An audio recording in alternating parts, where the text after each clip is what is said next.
Hello again, my name's Tim Skillman and I want to show you a couple of projects I've been working on recently. Now I haven't done a video for a while now, and it's mainly because things at home and so on like that, as people get busy, but I got very excited when I saw the Pico come out, as many people have been, and I thought, what can I do with the Pico? Also I do a lot of 3D printing, so I wanted to show you two projects made with the Pico, and both of them were sort of like arcade games.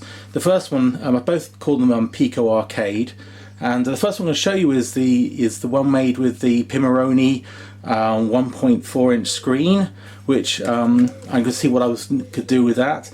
And so what I did, I actually made a Pico with the mounted Pico screen, and also I put a rechargeable battery supply pack in there. You can't use normal batteries, you may know. There's three AAA batteries there. Sorry, three AA batteries in there which power this Pico, so it lasts forever. Once you've got it plugged in, this thing will just go on for days and days and days. We've got back here on this first little Pico, we've got the on-off switch at the back.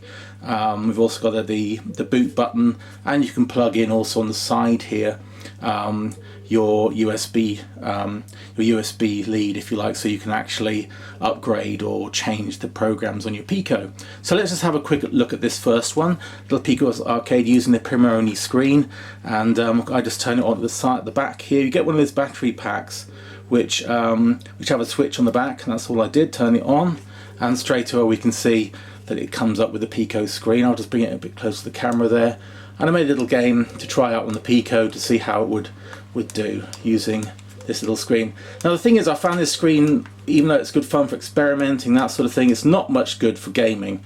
It really is too small, and but it's okay. It's something which we can use, and it's good fun to experiment with because it's so easy without any sort of soldering. You just plug it straight onto the Pico. Now I'll take this to bits in a bit and you'll have a look and see what's inside, but that's the first one. That's the mini one, and I thought, okay, let's upgrade to a bigger screen and much better controls. And of course you're locked in with the Pimoroni stuff, and that there are control boards there, but they're all a bit fiddly.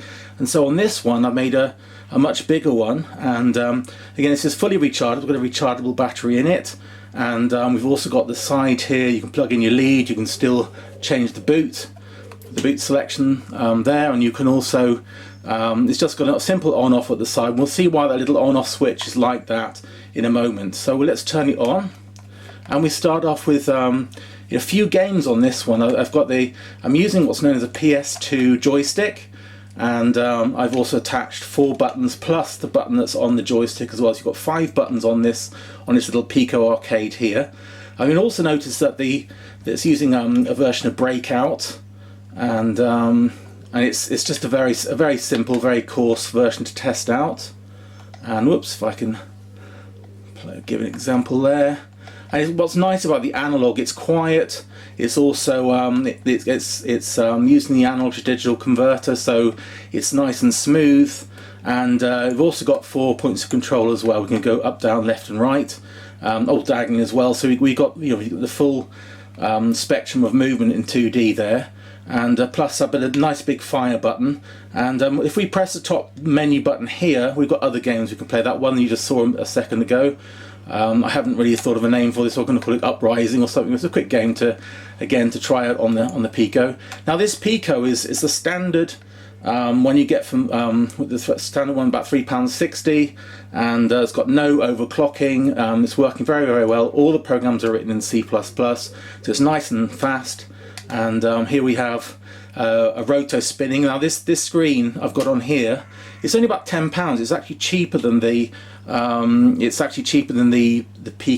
Pimoroni Pico one, but it's 2.4 inch. It's much more usable for games. And I had to speed up some of the examples. Now this example I got from the GitHub. I'll put the link down below.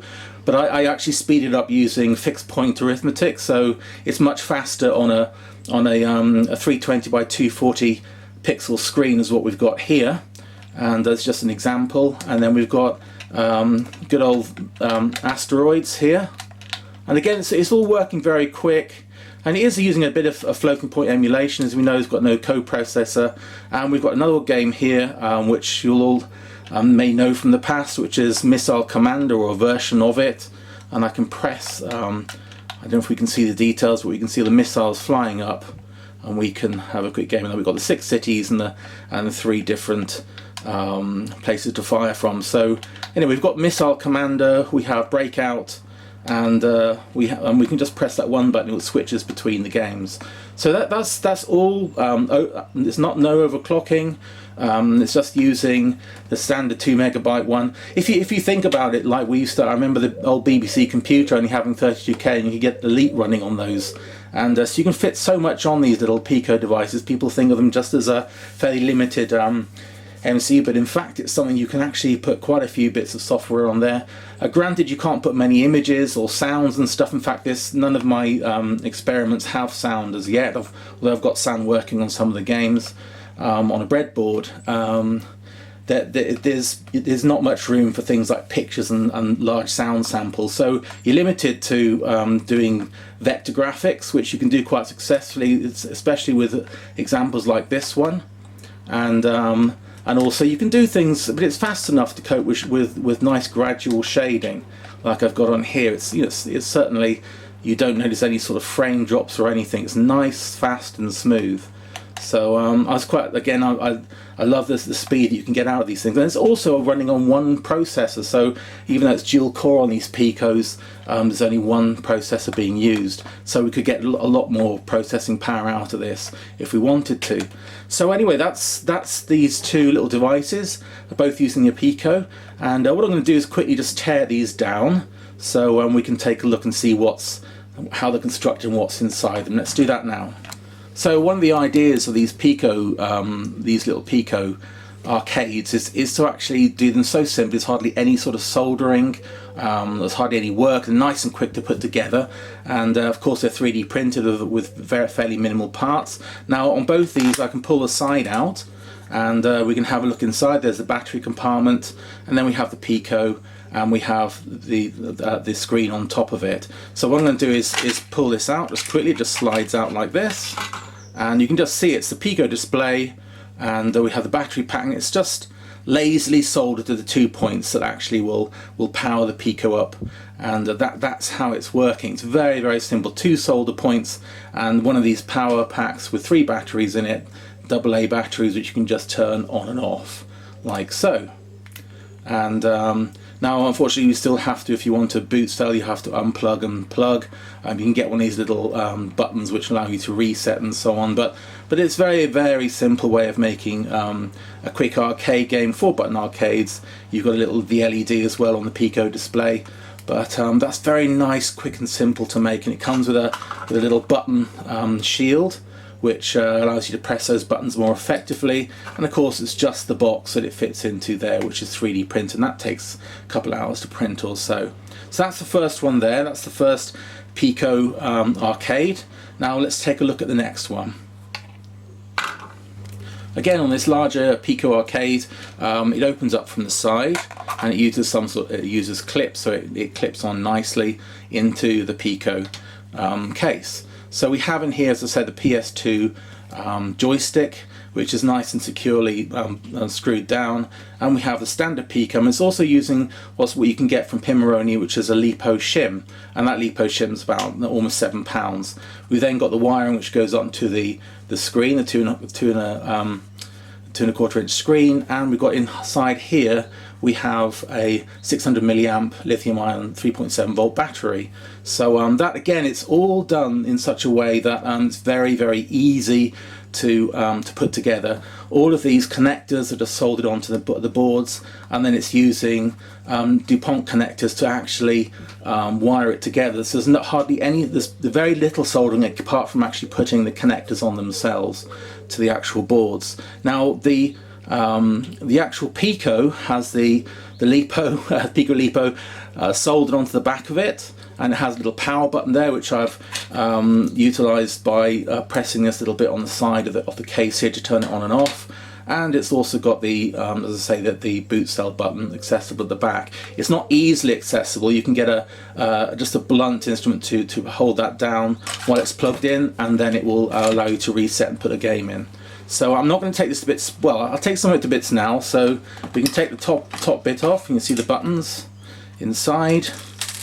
Now I plan to get, I plan to get a bigger button for that one. It's fine at the moment, but it just rattles around a little bit, so I can get a bigger button. Also one which is a silicone one, so at the moment they click and it's a little bit noisy, so I'd like to get some silicone buttons which cost around the same, and we can replace that main fire button with a silicone button. It's nice and quiet.